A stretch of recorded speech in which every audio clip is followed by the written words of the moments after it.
Okay, we'll start the next video on pitot tube.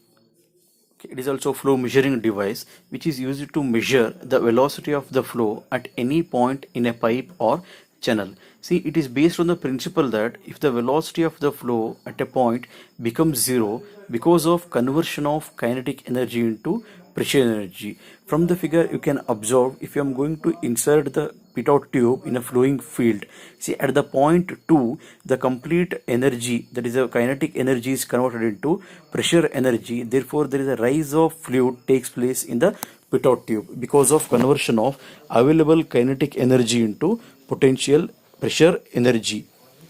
Okay, see, this is the working principle behind pitot tube. Okay, then come to the construction. Pitot tube consists of a glass tube bent at right angles at the lower end, is bent through a 90-degree directly in upstream direction.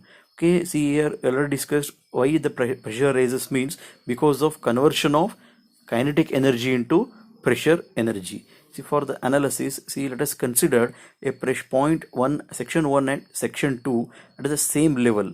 Okay, in such a way that point 2 is just as the inlet of the tube and point 1 or the section 1 is away from the tube. Therefore, the parameters involved in these pitot tube studies are P1. P1 is the pressure intensity or intensity of pressure at the section 1, and P2 is the intensity of pressure at section 2. Then V2 is the velocity at the point 2, that is the center, that is called as V2 is center line velocity. Then capital H indicates the depth of tube in the water or depth of tube in the liquid. Okay, then the small h indicates the rise of liquid in a tube above the free surface.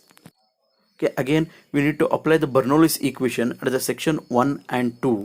Therefore P1 by rho g plus V1 square by 2g plus Z1 is equal to P2 by rho g plus V2 square by 2g plus Z2. Since it is a horizontal, that Z1 is equal to Z2. Then V2 is also 0 because we already discussed pitot tube works on the principle such a way that the complete available form of the kinetic energy is converted into pressure energy at the section 2. Therefore, the P1 by rho g, we need to take P1 by rho g as the pressure head at the section 1 as capital H. Then P2 by rho g, the pressure head at the section 2 is H plus H, that is the total head. Therefore, on substitution, H plus V1 square by 2g is equal to H plus small h by capital H. Therefore, H gets cancelled. Therefore, V1 square is equal to 2g H. Therefore, V is equal to what? Root of 2gh. This V is equal to root of 2gh is considered as theoretical velocity. Therefore, practical or actual velocity is calculated considering the coefficient of pitot tube, that is VA, that is the actual velocity, is equal to CV into root of 2gh. See, this is the actual velocity is commonly used while solving the problem. The velocity at any point. Velocity at any point can be calculated based on this formula.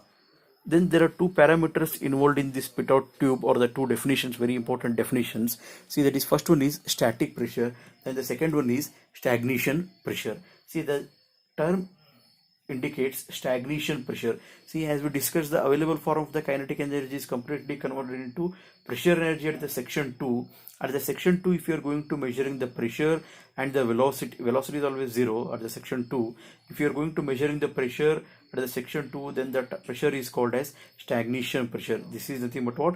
Stagnation pressure, and the properties are measured as called as stagnation pressure, stagnation properties. See, because at that particular point velocity is completely 0. Then the second parameter is static pressure. See, static pressure means, as the name itself indicates, again the pressure exerted on the body when it is at rest condition, that is called as what? Static pressure. Okay, let's solve the numericals on pitot tube. Okay, a pitot static tube is placed in the center of 30 mm pipeline, has one orifice pointing upstream and perpendicular to it. The mean velocity of pipe is 0.80 of the central velocity. Find the discharge through the pipe if the pressure difference between the two orifices is 60 mm of water. Take coefficient of velocity is 0.98. See, this is the given problem. By understanding the given problem, what is given, we can write down the what are the given data. See here, the pitot tube is placed center of the pipe. Therefore, the diameter of the pipe is given, that is d is equal to 300 mm. That is nothing but 0.3 meter. The mean velocity of the pipe is 0.80 times of central velocity. That is a mean velocity, we can take it as a v bar. That v bar is equal to 0.80 times of central velocity, that is actual velocity. Then we need to find out the discharge to the pipe. If the pressure difference between the two orifices given as 60 mm of water, that is 60 into 10 raised to minus 2 times of water, 60 into 10 raised to 2 of water. Then coefficient of velocity is 0.98. See, in the given question, the mean velocity is 0.8 times of central velocity.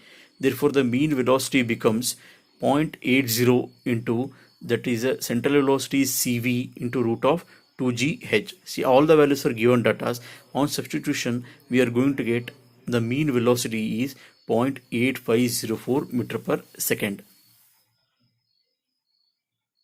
Therefore, the discharge can be measured again from the basics of continuity equation, that is A into V, that is area into velocity. Here the area is based on the diameter, pipe diameter, that is pi by 4 d1 square, and here the V is mean velocity.